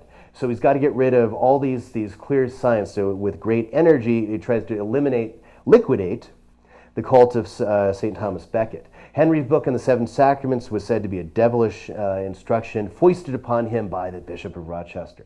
And for that reason, the confusion because of that propaganda move, it's incorporated in John Fisher's 1597 Opera Omnia, which was published in Antwerp, Henry's Seven Sacraments. Even though, as we showed last night, he couldn't have written it. Okay, the authorized Bible. Henry VIII had been a zealous persecutor of the Bible in English, as we saw, when he was still a Catholic, right? Because Tyndale, in his translation of the Bible, had desacralized the language, which would attack the Church's theology on priesthood, on orders, even on penances, indulgences, and other things. Whatever would support that in Scripture was changed in Tyndale's edition on the basis of some element in the Hebrew or in the Greek. Henry now is broken from the church, but he still persists in the same attitude. His new queen, Anne Boleyn, on the other hand, sets more or less her views in public by, in the royal bedchamber, putting up one of Tyndale's Bibles in English there for all to see. And so Henry gets annoyed about it and they have a row, but she convinces Henry that he should put out the Bible in English. And so you have here the frontispiece from the very first authorized Bible. Now, you see at the very top, a gigantic Henry, teeny tiny little Christ. Who's giving you the Bible? The focus is Henry, not Christ. But he's in Christ's place, right? So he needs to be included. So the king is appearing in the place of Christ, but far more important for you English subjects. Now I, like a new Moses, am going to give you the Bible. And down here are Catholics that won't consent. This is where you go. Okay? And so, and all around, great quotes, Vivat Rex and everything, that people are cheering Henry as he gives to them the Bible. Okay? And the royal involvement in the English Bible wouldn't end here. James I would also put out what we know as the King James Version, largely because he didn't like many of the notes in Tyndale's version, which appeared to speak against monarchy. Here's a close-up of the same thing. So Henry in art is showing, his importance. He is the one giving the Bible, not the church, because he is the church now. What he's done with the royal supremacy is made church and state in the same man. So not only is he the king of your body, but also of your soul. And the genie of these royal supremacy will never be put back in the bottle. It just passes from king to parliament, and now parliament is that very same thing. Okay, so Anne Boleyn, on the other hand, for all this hullabaloo, for the schism and heresy, the execution, the martyrdom of Fisher and Moore, in the end, Henry gets rid of Anne anyway. Anne does not make the transition from royal mistress to queen. It's a difficult transition. As royal mistress, there was romance, there was interest. Henry was excited and roused to great feelings of piety and love and other things. As queen, she's supposed to be submissive and not attempting to interfere in his policy. Anne doesn't like this. She's still trying to make sure she's involved in council discussions. She's trying to move Henry's mind on reform of the church. And when Henry doesn't give in to this, they have a row. They go on a visitation throughout the country to try to examine, reform the church, basically. So they're trying to get rid of relics and other things that they see in churches. And during one of these progresses in 1536, Henry and Anne have a row. And Anne accuses Henry of everything from being a tyrant to being no good in bed. So this Henry can't take lying down. So he goes in to Cranmer, and Cranmer is, well, you couldn't possibly annul this. How? It's not going to work. And so Henry decides the only thing to do is remember death do us part. So later in the year, Wyatt, a poet and a court poet who at one time had fancied he was in love with Anne Boleyn, he gets arrested for adultery with the queen. And not only this fellow, but her own brothers are then arrested for incest that they supposedly carried out with the queen. And it was a clearly trumped up charge. As everyone knows, it was a trumped up charge. But then Anne herself was taken and condemned for treason. Now, the reason why adultery in a queen is treasonous, whereas in a king it's okay.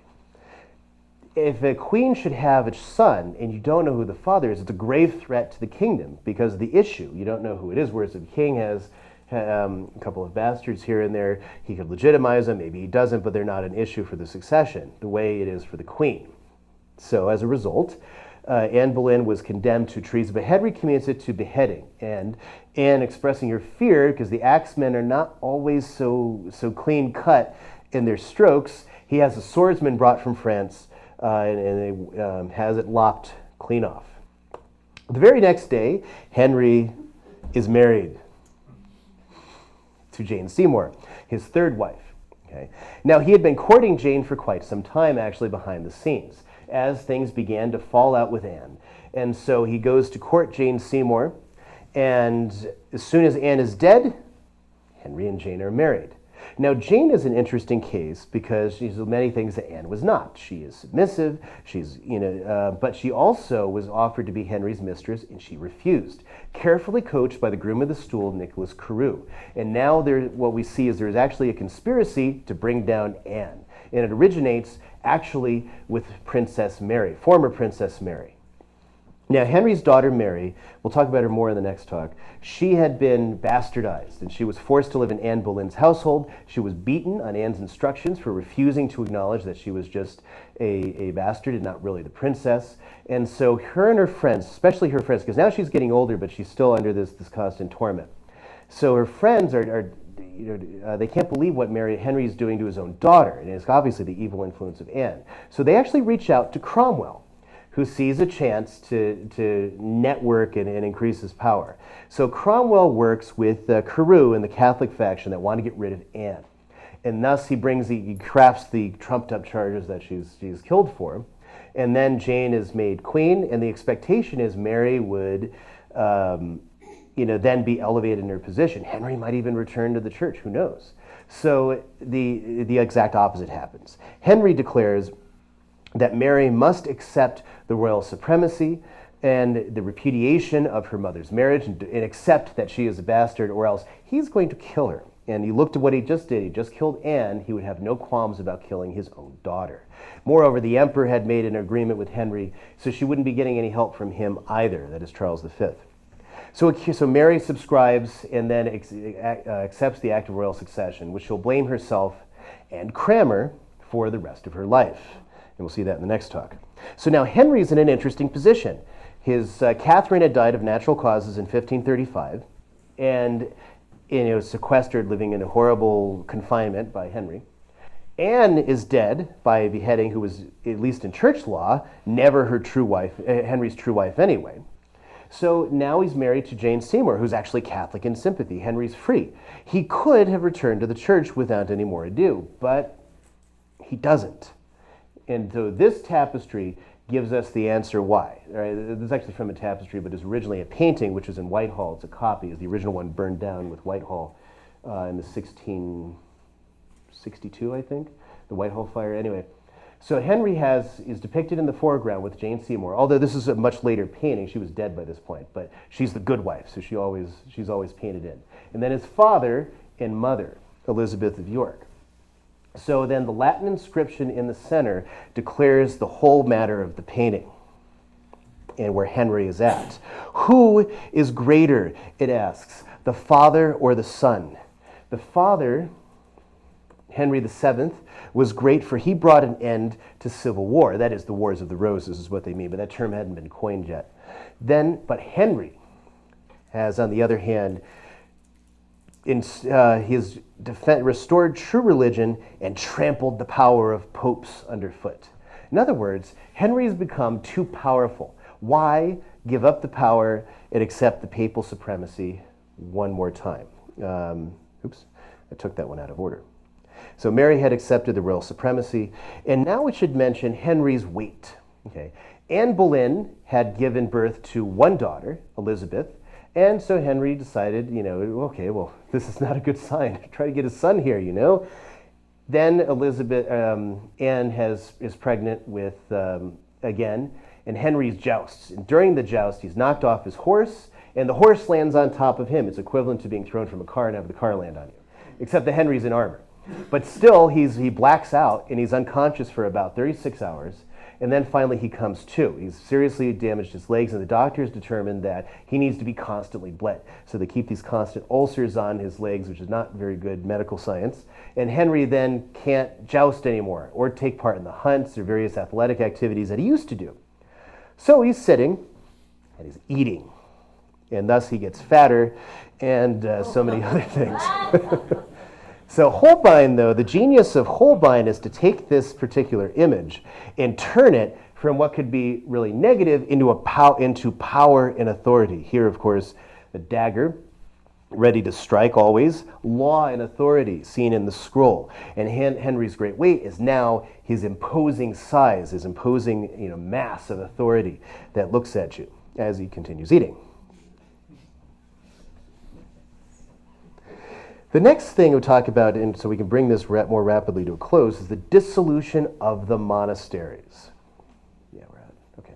So the Cromwell, again, is seen with his hand in this bit. First, dissolutions of monasteries happened various times. Sometimes it needed to happen. A monastery would be founded on a charter. There would be an income. Wealthy patrons would donate to it, which would keep the various returns.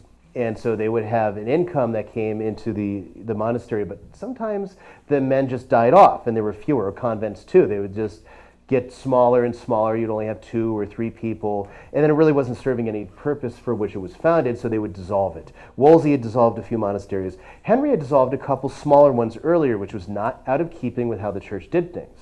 But then Cromwell makes a sort of doomsday book. That is, he makes an accounting of all the monasteries and all their wealth.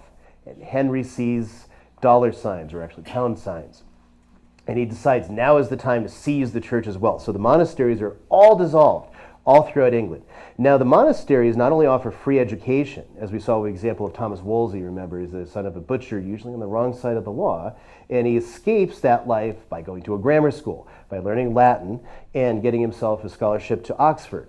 Right? The monasteries gave so that free education. They also gave health care, hospitals, so many things that were not dependent on the public dole, and other services, tenants. Sometimes a monastery would have great tracts of land given to it over the years by so many dying nobles or whatever, and there would be people, vagabonds with no home, no property, and the monastery would lease it to them for so many years before it would become theirs, and they could produce whatever they wanted and just give it to return to the monastery. So the monastery gets in either crops or in cash. So the monastery gets a bit of money, and more importantly, they have people working the land. Right? So it's not just lying there doing nothing, and the people themselves would get a home and animals, and it worked out with great magnificence. Henry gets rid of all that, dissolves the monasteries. There's many homes in England, actually, you can tell, used to be abbeys. And thus they were converted now to the use of the wealthy. It actually goes to a lot of lesser gentry. Okay, so we have a couple abbeys here. I think I neglected to say which ones are which, and now I don't actually remember. But the monasteries then were hollowed out, their better stones taken and used for new construction, their gold chalices melted down, and everything to serve coin. It put coin in Henry's purse. The great shrine of Walsingham, where Henry had made a pilgrimage in 1523 and put a golden chain around a statue of the Blessed Virgin. Well, now Cromwell came to take the chain back and melt it down for gold and other things to pay for more wars, fight off French invasion and other things. So this was a significant loss, and this was something tangible. Most people in England, common people in England, well, kings and popes, they fight, that happens. But, what matters to them is their local parish life, the Mass, the pilgrimages, and of course the monasteries that provide all these services locally. So now, all of a sudden, they're taken away. Something has changed. So in the north, there is a rising called the Pilgrimage of Grace, using this banner of the 5 wounds, which originally was made for a crusade in 1511, but never used, and so it was reappropriated by the rebels in the Pilgrimage of Grace. They came and found various monks and asked them to continue offering Mass in these places where Henry is closed down. Then Robert Aske, I'm sorry. So Sir Robert Aske is then taken, and they demand of him that he leads them down to England to make the king get rid of his evil counselors. And this is a kind of phrase that you'll see a lot used. and in the name of good Queen Jane, who was known to be a good Catholic, restore the monasteries that Henry had suppressed. So Henry's not pleased by this, but there's nothing he can do. When he saw this banner, he must have recognized it because the same image is on his bead roll that we talked about last night, his little cloth prayer book that we had pictures of. So Henry now sees he's in trouble because now the largest force in England since the Wars of the Roses is afoot, and it's not on his side. Okay, so the rebels get to near the Thames, within striking distance of London, but they're not really rebels. They're trying to restore true religion. They don't want to overturn Henry. They want him to get rid of people like Cromwell, who are obviously guilty of the suppression of the monasteries, and give them the things they ask for. Well, Henry plays a double game. He knows he can't beat them, and so he instructs the Duke of Norfolk to negotiate. Tell them the king will meet all your demands, and he'll have a parliament next year in York itself. And so they all cheer and they disband because they didn't want to overturn Henry. They wanted the restoration of religion. Similar problems you'll find because it's counter-revolution, not rebellion. There's a difference because rebellion and true revolution are actually not Catholic principles.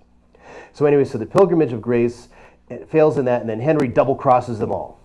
And then he sends Aske to be hanged, drawn, and quartered. Aske demands requests of Henry that instead, so hard to say because you can't say asks. But Aske requests of Henry that instead of being quartered, instead he should just be hung. So he spent 3 agonizing hours on the rope hanging. And everyone else, too, in the Pilgrimage of Grace that was seen to lead it, even priests who had said, hey, I was forced to at sword point. Henry didn't care. And so they were all killed away. At last, Henry gets his son, Edward VI. And at great price, for his queen, Jane Seymour, died from complications shortly after childbirth. Childbirth was a very trying, it's still, trying today, but back then, it could be life and death. And every woman going into confinement knew she might not come out again, and the odds were pretty good. Because bacteria wasn't yet understood, infections, all these different things. Midwifery services were very good, but emergency medicine, very bad. So, Queen Jane unfortunately dies, but she becomes the good wife. So every future portrait of Henry and his wives, it's always Jane Seymour. So anyway, the later wives of Henry VIII, because we need to move along so to get the last 5 minutes here. So, so Anne of Cleves, after a couple of years brooding over Jane's death, Cromwell suggests to Henry that he should marry again. And so then they have portraits taken, including this one, which was made by Holbein. And so they were looking for a German house opposed to Charles V because Henry was allying with France again. So they ally with the House of Cleves. So Henry likes the portrait, but when she actually gets there, she's not quite so attractive. And it's a curious thing. She looks pleasing enough in the portrait. But whatever it was, Henry likes slimmer women, and a German woman of larger size wasn't exactly what Henry wanted. And again, I mean, there's nothing wrong with her to our eyes, but Henry, for some reason, took a dislike to her right away. He complained to Cromwell that she was fat and smelly. Now, if we remember, Henry's got these constant ulcers on his leg, which means he stinks. And as soon as he comes around, he stinks, he has a limp, and he's fat. So the only person in the room was fat and smelly. Nevertheless, Anne of Cleves was raised in a very puritanical German household, so she had no idea about the workings of things. And so when asked if she might be pregnant, she said, well, my Lord kisses me on the head when I go to sleep, so maybe I am. This was the extent of her knowledge. So as a result, when Henry had the marriage annulled for non-consummation, it was an easy thing. And so then she was sent to some small estate with a revenue. Catherine Howard's a different matter. Catherine Howard, Henry notices her at some occasion, and then initiates talks with her uncle, Thomas Boleyn, who's also Anne Boleyn's uncle, to marry her. Now, Catherine was a woman with a past, and eventually Cranmer uncovers all this for Henry, that the key to the lady's bedchamber was liberally kept, and she had lovers before Henry, and even one after, one Thomas Culpeper. So they were arrested. Culpeper was hanged, drawn, and quartered, and Catherine Howard beheaded for treason. Again, a wife commits adultery. A queen that commits adultery threatens the realm, so she is put to death. So the second wife murdered by Henry. The very last one is Catherine Parr. Catherine Parr was a widow, and she had no children, but she appealed to Henry because she was a very serious and godly woman. And in his age, it was less for carnal relations and more for having someone to take care of and confide in. So he marries Catherine Parr, who survives Henry. And she's Protestant in her thinking. She's so Reformed, but she also sees that Mary and Elizabeth's educations have been entirely neglected during all these sagas with Henry in the background. So she takes those up. And of course, Elizabeth gets a liking for her and will ask to live in her household later. So she survives two palace intrigues to get her killed, because she's actually fairly witty and fairly smart. And so she survives Henry where the others did not. Henry then lays out the succession, his own law of succession, which is depicted here in this tapestry. So here's Jane Seymour again, 10 years dead, but the good wife. And there's Edward VI, the young boy king. So Henry is basically showing with his hand, right? So this isn't a family portrait in family the way we understand family. Right, this is family in terms of dynastic struggles. So here, Edward will rule, but if he has no issue, according to Henry's will, then Mary, his daughter, will then rule as queen regnant. And if she should have no issue, then Elizabeth would rule. Okay, and the will also has a couple other things, which we'll see when we get to Elizabeth later. And so, so at last, the death of Henry VIII, and King Edward becomes king. And so I've gone over time, so I'm going to make this very simple. Henry wants to be this grand funeral. So you remember we showed the image of Margaret Beaufort's tomb last night, where she has this beautiful bronze effigy. Well, Henry had a bronze effigy of him on a horse, right? Great of when he was younger, with great, big, beautiful candlesticks that will surround every side of it. And well, it doesn't quite happen. First, he leaves money for the canons of Westminster to pray masses for him in perpetuity. Cranmer and Edward have them stopped within a year and confiscate the money. Then Henry is buried in a side chapel in Westminster, and to be prepared for getting a great glorious tomb, which he himself had confiscated from Wolsey, this sarcophagus here, which was supposed to go to Henry, but didn't. See, Edward was always in need of money, and so as a result, they didn't build this grand and glorious tomb, plus Reformation doctrine was against grandiose imagery and things of this sort, so they weren't going to set all this stuff up for Henry. Mary, of course, isn't going to celebrate her father, who broke from Rome and ruined her life. Elizabeth was too short on money to set these up. So, Henry lingers over here in Westminster. There he is in the middle, actually. This was uncovered in the presence of King George IV, at the time, the Prince Regent, in the 1800s. So, and there's Jane over here, who's been waiting basically for Henry to pass so that her body could also have been set up with this great monument to him. Because remember, she's the good wife. She gave him the son. Well, so then you get to Cromwell. And that's where it all ends. So here is the body of Charles I. And if I say Cromwell, I mean Oliver Cromwell. King Charles I was beheaded after the end of the Civil War in 1649, and his body was put there to keep Anglicans from venerating him as a royal martyr. So he's placed next to Henry, and then the whole thing is just sealed off and forgotten about. And Henry's great candlesticks were sold to Catholic churches in Europe, right? So Cromwell sold them to who he considered Antichrist over in Europe, in order to make a little bit of money to help replenish his coffers after all the wars. Henry's statue was melted down also, so we don't exactly know what it looked like. And the sarcophagus just kind of lingered. And fittingly, since Henry's the founder of the Royal Navy, it went to Lord Horatio Nelson. Also not unfittingly, because Nelson was also a bigamist.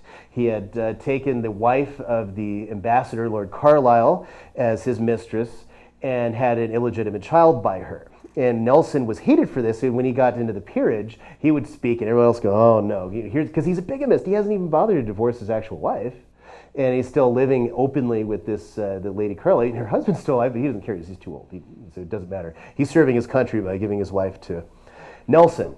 And so so Nelson, kind of like Jane, Nelson, who has this really sordid, dodgy life, manages to be remembered as this great English hero because he dies at Trafalgar destroying Napoleon's navy. And so he was given the great tomb, originally intended for Wolsey, that went to Henry. Edward VI rules, and he's a boy, so he has a regency council made up of Edward Seymour, who is his uncle. Okay, but Somerset the Duke of Somerset, he ends up lording it over the other councillors and basically makes all these decisions for himself. And when they turn against him, he decides he needs to fortify his position by capturing Edward and taking him somewhere. That turns out bad for him, and eventually he's apprehended and killed, and Edward's set back at liberty. But that's not really important for our purposes as much as this. Cranmer. Cranmer, under Henry, had to do what Henry said. As we mentioned, he burned people for heresy that believed the very same thing that he believed. So Cranmer now, with a very Protestant and precocious young king, is free to do whatever he wants. So the first thing is to abolish the Mass. And this is an original of the 1549 Book of Common Prayer, which was made just for this purpose. Cranmer, at Edward's coronation, had anointed him in traditional fashion, although without the communion and without the Mass, and then went on to give a sermon that pretty much undercut everything he just did. He said, "Is it anointing that makes kings? No, it's the Reformed true gospel that makes one a king." And I challenge our young king to really reform the church and really bring us the true gospel by getting rid of the Mass. And thus you have the prayer book and the prayer book rebellions that begin in the West Country and spread through most of the country. Now, what happens under Edward, the first thing is getting rid of the Mass. Under Henry, the Mass had remained the same, except that you no longer would pray for the Pope in the canon. You would pray for the king instead. And certain other things were toned down. Some music was introduced in English, but it's still the Mass. Henry likes Gregorian chant. Cranmer starts the Book of Common Prayer, and the first thing is it's in English. Now, in England in those days, you had numerous dialects, and some were incomprehensible to the other. And then you also had Cornish, Welsh, and even Gaelic spoken in the West Country.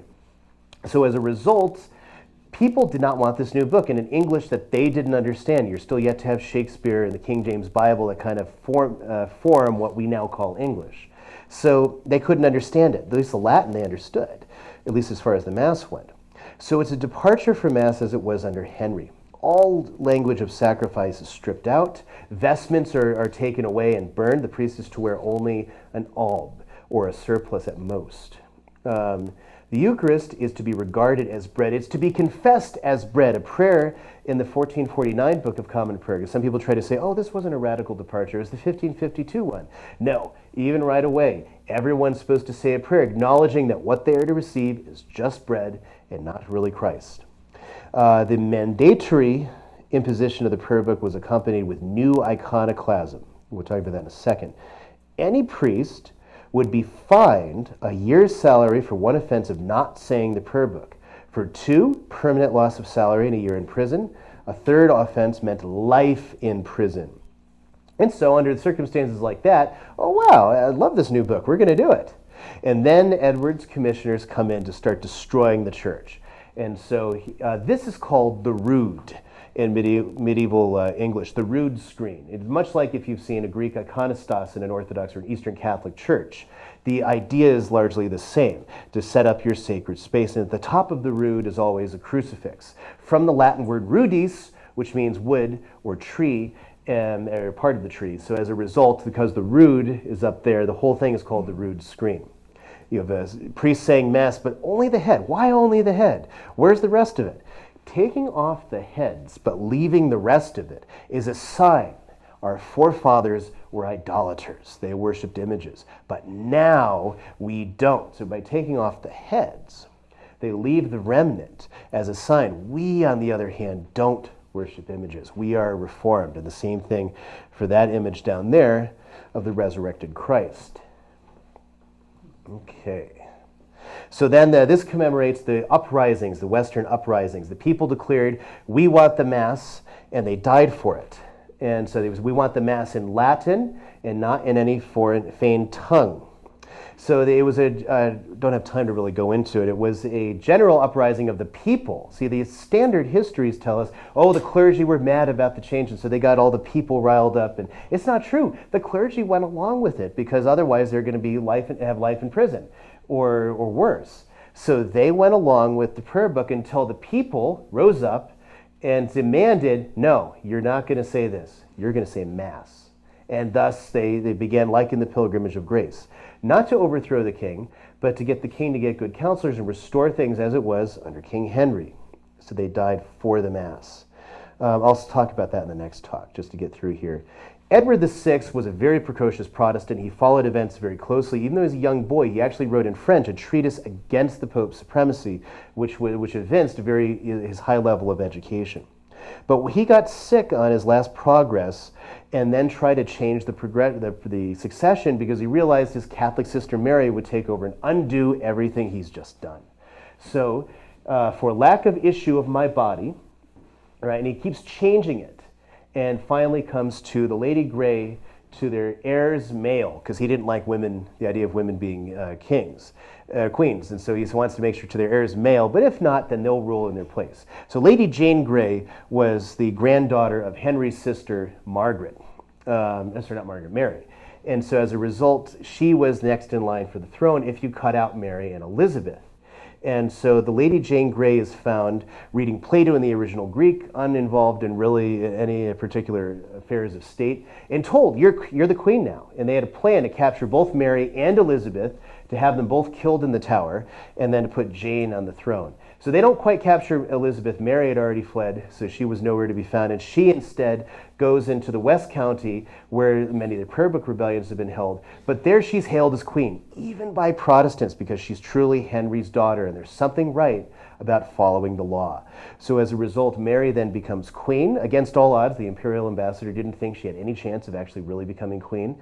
The Duke of Norfolk, who had taken over the Regency Council, he surrenders. Queen Jane, unfortunately, very short-lived Queen Jane, she goes to the Tower and isn't heard from again so much. She's executed much later. Originally, Mary was going to let her live, but after a later rebellion in her name, she unfortunately was too dangerous to have around, so she had to be killed, which is very unfortunate. So, but then Mary then is restored as queen to the succession, and then that's the subject of the next talk. So, thank you.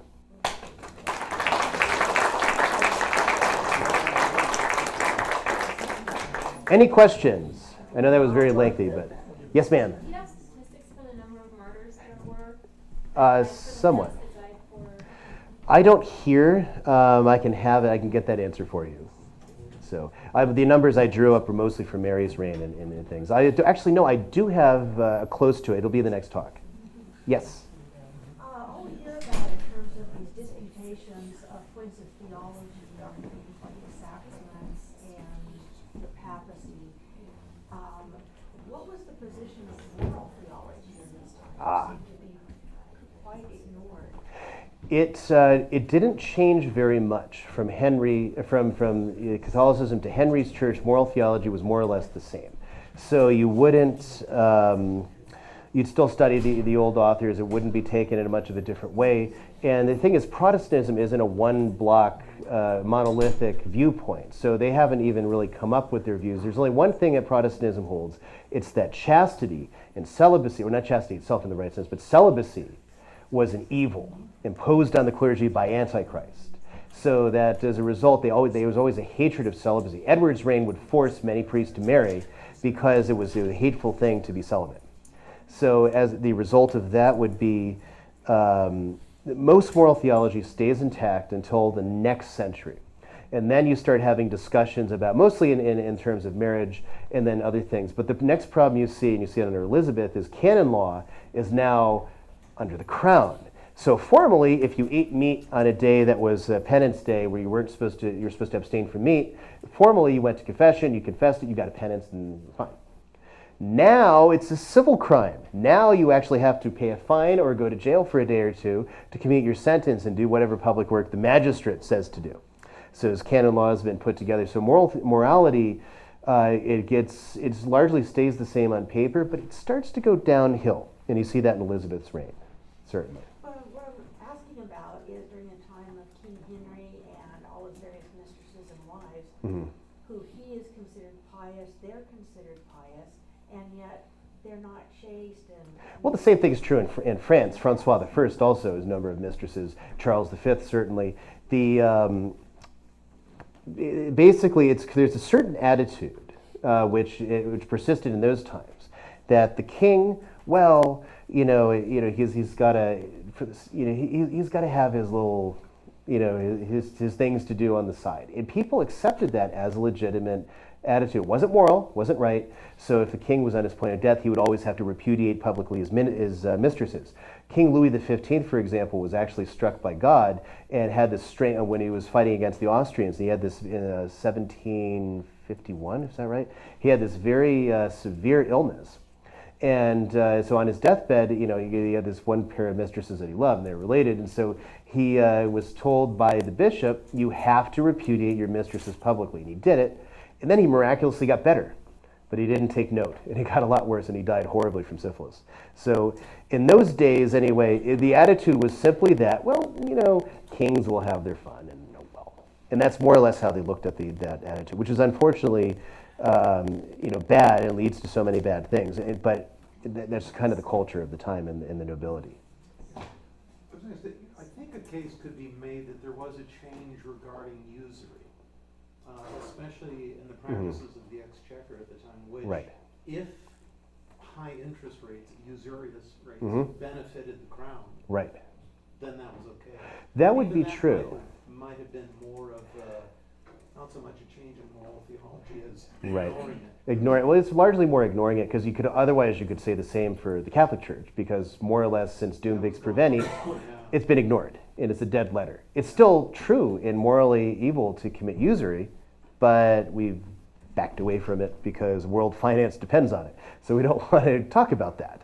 So they kind of moved away. In England, it wasn't until about the 1700s where Church of England moral theologians would start taking up that question of usury and basically make arguments for it and depart from, say, the 17th century attitude of staying closer to scholastics.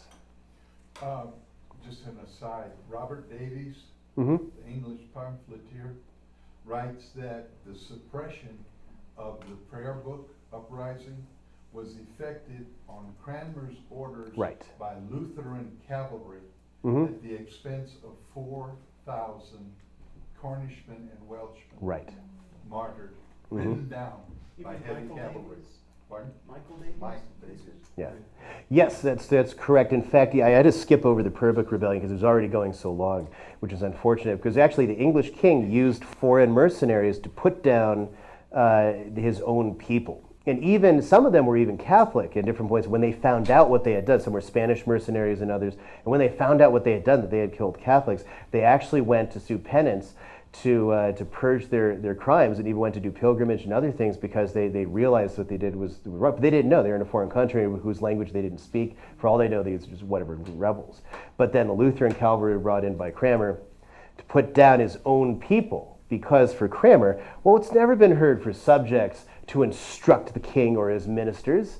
It's never been heard for subjects to say, I will have this, and this is Cranmer's response to them. You say, thank you, my lord, we will do what thou commandest, and that's Cranmer's reply back to the rebels. Or in other words, you people are too stupid to know what you want. You need us, which surprisingly is what we hear today. But anyway, any more questions?